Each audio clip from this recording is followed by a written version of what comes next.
देखिए, जब भी आप कोई रिपोर्ट देखते हैं तो उसमें आपको कई सारी चीज़ें देखने को मिलती है जिसके बारे में हमें पता नहीं होता है। और कई बार हमें खुद से टेस्ट कराना पड़ता है और हमें ये नहीं पता होता है कि हमें किस चीज़ के लिए कौन सा टेस्ट कराना चाहिए। तो आज की वीडियो में हम उसी के बारे में बात करने वाले हैं। आज की वीडियो में हम आपको सभी टेस्ट के बारे में बताएंगे जो कि बहुत ही कॉमन है और अक्सर कराए जाते हैं। तो यहाँ पे हम केवल ऐसे टेस्ट के बारे में बात करने वाले हैं जो कि बहुत ही कॉमन है, जैसे कि शुगर के लिए, लीवर के लिए, किडनी के लिए आदि। तो यहाँ पे हमारा पहला टेस्ट है CBC। इसकी फुल फॉर्म होती है कंप्लीट ब्लड काउंट। तो ये एक बहुत ही कॉमन टेस्ट है जो कि लगभग सभी को कराना होता है। जब भी कोई बीमार हो जाता है या फिर उसे कोई प्रॉब्लम होती है तो ऐसी कंडीशन में CBC कराया जाता है। तो इससे हम ये जान पाते हैं कि हमारा खून कितना है, हमें कोई इन्फेक्शन तो नहीं है, या फिर हमारे ब्लड में प्लेटलेट्स की संख्या कितनी है। तो इसमें हमें नॉर्मली 4 चीज़ें देखनी होती है। एक होता है इसमें हीमोग्लोबिन, एक होता है इसमें लिम्फोसाइट, इस्नोफिल एंड प्लेटलेट्स। तो हीमोग्लोबिन से हमें ये पता चलता है कि हमारे अंदर खून कितना है। लिम्फोसाइट से हमें ये पता चलता है कि हमारी बॉडी में कोई इन्फेक्शन तो नहीं है। इस्नोफिल से पता चलता है कि हमारी बॉडी में कोई एलर्जी तो नहीं है। एंड प्लेटलेट्स से हमें पता चलता है कि हमें डेंगू या फिर टाइफाइड तो नहीं है। बाकी इनकी वैल्यू कितनी रहती है और हम कैसे जानेंगे कि हमें कोई बीमारी है, उस पर हम पहले वीडियो अपलोड कर चुके हैं। तो उस वीडियो का लिंक हम आपको नीचे डिस्क्रिप्शन बॉक्स में दे देंगे, जहाँ से आप उसे देख सकते हैं। यहाँ पर हमारा दूसरा टेस्ट है लिपिड प्रोफाइल और हमें ये इसी नाम से कराना होता है। नॉर्मली हम इसमें 2 चीज़ें देखते हैं। एक देखते हैं हम इसमें कोलेस्ट्रॉल और एक देखते हैं हम इसमें ट्राइग्लिसराइड। देखिए, हम इसे कब कराते हैं? ऐसे लोग जो कि काफ़ी मोटे होते हैं या फिर जिनमें काफ़ी वसा होती है, और या फिर ऐसे लोग जिनमें हार्ट वाली प्रॉब्लम्स होती है, तो उन्हें ये टेस्ट कराना होता है। क्योंकि कोलेस्ट्रॉल या फिर ट्राइग्लिसराइड का बढ़ जाना हमारे लिए अच्छा नहीं होता है, तो उसको जानने के लिए हम इसका टेस्ट कराते हैं।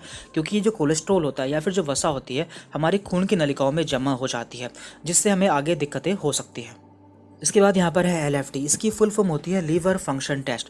तो इसके द्वारा हम जान पाते हैं कि हमारे लीवर में कोई प्रॉब्लम तो नहीं है।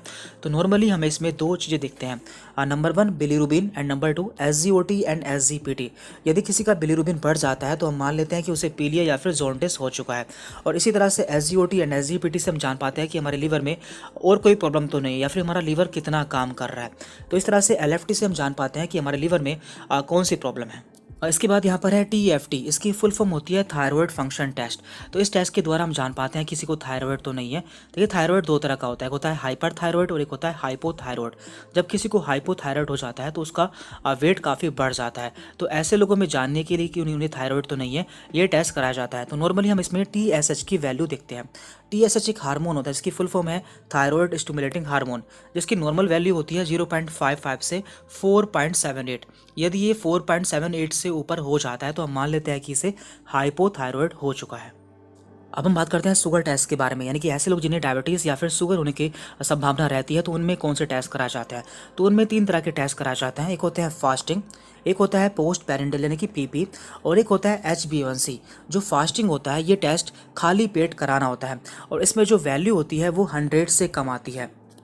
इसके बाद है यहाँ पर PP यानी कि खाना खाने के 2 घंटे बाद। इसमें जो वैल्यू होती है 140 से कम होनी चाहिए। और एक होता है HbA1c। इस टेस्ट के द्वारा हम जान पाते हैं कि हमारी 3 महीने की शुगर कितनी रही है, और इसमें जो वैल्यू होती है वो 5.7 से कम आती है। तो यदि इतनी वैल्यू आती है तो हम जान पाते हैं कि इस पेशेंट को डायबिटीज़ या फिर शुगर नहीं है। इसके बाद यहाँ पर है KFT यानी कि किडनी फंक्शन टेस्ट। इस टेस्ट के द्वारा हम जान पाते हैं कि हमारी किडनी में कोई प्रॉब्लम तो नहीं है। देखिए, जब भी हमारी किडनी में कोई प्रॉब्लम होती है तो हमारी बॉडी में स्वेलिंग यानी कि सूजन भी आ जाती है। तो इस टेस्ट से हम 3 चीज़ें जान पाते हैं, एक क्रेटिनाइन, एक यूरिया एंड एक यूरिक एसिड। तो ये तीनों क्या होते हैं? ये तीनों हमारी बॉडी में बनने वाले वेस्ट मटेरियल होते हैं जिन्हें हमारी बॉडी से बाहर निकलना जरूरी होता है। लेकिन जब भी हमारी किडनी में कोई प्रॉब्लम हो जाती है तो इनका अमाउंट हमारे ब्लड में बढ़ जाता है, जिससे हम जान पाते हैं कि हमारी किडनी में कोई प्रॉब्लम हो चुकी है। और लास्ट है यहाँ पर यूरिन टेस्ट। देखिए, इसमें आपके यूरिन का सैंपल लिया जाता है और लैब टेक्नीशियन आपके यूरिन का एनालिसिस करता है। देखिए, वैसे तो इसमें बहुत सारी चीज़ें देखी जाती है, लेकिन यहाँ पर केवल हम ऐसी चीज़ों के बारे में बात करेंगे जो कि काफ़ी कॉमन है, जैसे कि ग्लूकोज, प्रोटीन एंड ब्लड।